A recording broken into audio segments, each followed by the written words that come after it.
I was interviewed by probably, I don't know, 10 radio stations last week. And that's just the interviews I agreed to do, and probably 10 newspapers, something like that. From the Daily Texan to some Northern England paper. I mean, you name it, I did it.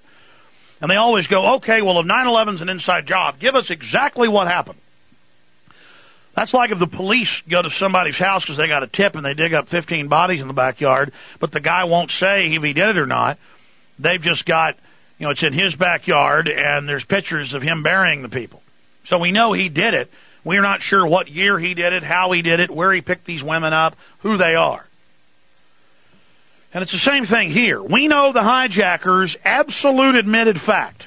AP, if I listed all the papers, we'd run out of time. It's in the film Fabled Enemies I just produced. It's in my first film, America, first film put out in the U.S., worldwide on 9/11. 9/11, The Road to Tyranny. It was in the British papers, the Canadian. The U.S. papers in full view. Hey, why is this colonel that runs the Defense Language School? Why is this general? Why is this embassy head saying the hijackers were U.S. government agents? And then I'd call them up. Toot, toot, toot, toot. Oh, hi, Mr. Springman. You were the head of the visa section for all of Saudi Arabia, the main U.S. embassy. And can I have you on the radio? And he comes on. He goes, well, all I know is I wouldn't let them back in. They were clearly Al-Qaeda. And then I got told by higher-ups, let them in. That's a CIA cover. But it didn't stop there. Maybe Springman's making it up. So then you call up Colonel Butler. And he's like, yeah, the hijackers were trained at my base in spy training. I taught ATA in my class. The dean teaches some class there. They were U.S. agents. And then you've got them training in Pensacola, and people go public there, and then they have plane crashes and die before they can speak out. But the point is, that's one piece of evidence. I have hundreds.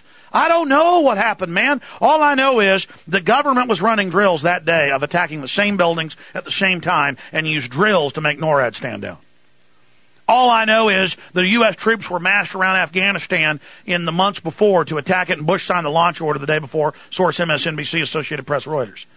All I know is PNAC wrote documents and Dick Cheney wrote documents saying we need an attack that kills as many people as Pearl Harbor to organize our population to fight wars for oil and weapon sales. What am I supposed to do? And then I've got CNN and Fox videos where they're on the ground and cops and firemen are going, getting back, they're going to blow up Building 7. It's coming down. We've been told, get everybody back. The government's bringing it down. And then I go find those firemen and police and emergency workers, and I interview them.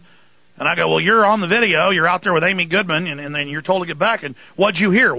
Well, FEMA wouldn't tell us exactly what was going on, but they were on their radio, along with the Red Cross, and we finally said, why is everybody running out of the area? And they said, and took their hand off the CB, the radio, and it was going 5, 4, 3, 2. And the guys, run for your lives! Boom, boom, boom, boom, boom, boom, boom, boom, boom, boom.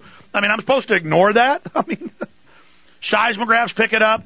The NASA aircraft show 3,000, 2,600 degree molten steel. Molten, folks, from 1,500 degree jet fuel. People are standing in holes in the buildings 1 minute, and the next minute those pillars are blowing apart right beside them. Doesn't melt the woman, doesn't melt the man, but it melts giant 4-foot around columns sprayed with asbestos, jacketed with fire retardant. And hundreds and hundreds and hundreds and hundreds and hundreds and hundreds and hundreds and hundreds. And then you got the former Italian intelligence head, the former German intelligence head, the former top Italian president, one of the most highly respected, former German defense minister, high-level members of the Japanese government, several former CIA section chiefs like Bill Christensen, Bob Baer, they make Syriana about, one of the most famous living CIA black op commanders, coming out on my show saying 9/11's an inside job. You've got Ronald Reagan's chief CIA advisor saying it's an inside job. All the evidence shows that. You've got governors and movie stars and all of them. Why? Because they've looked at the evidence, folks, and they had incredible courage to do that. You think it was fun day one going on my radio show and saying it was an inside job? You think it was years before making films about government-sponsored terrorism? My first film made in 1997 is about government-sponsored terror. America Destroyed by Design. Hey, I'm not tooting my horn, folks.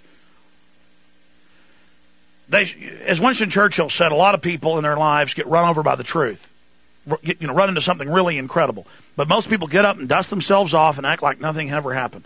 Me, when I found out the feds bombed Oklahoma City, and I interviewed Hoppy Heidelberg, the grand juror, when the FBI came to his house and pointed guns at him and said, "You'll stop talking about bombs in the building."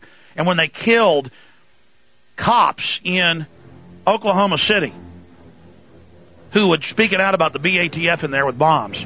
I mean, they took cops and tortured them to death. I mean, gut them, spilt their guts out, sliced them all over, electrocuted them. You know, I found out about that. I found out everybody knew in Oklahoma City. And then I found out that the government did that.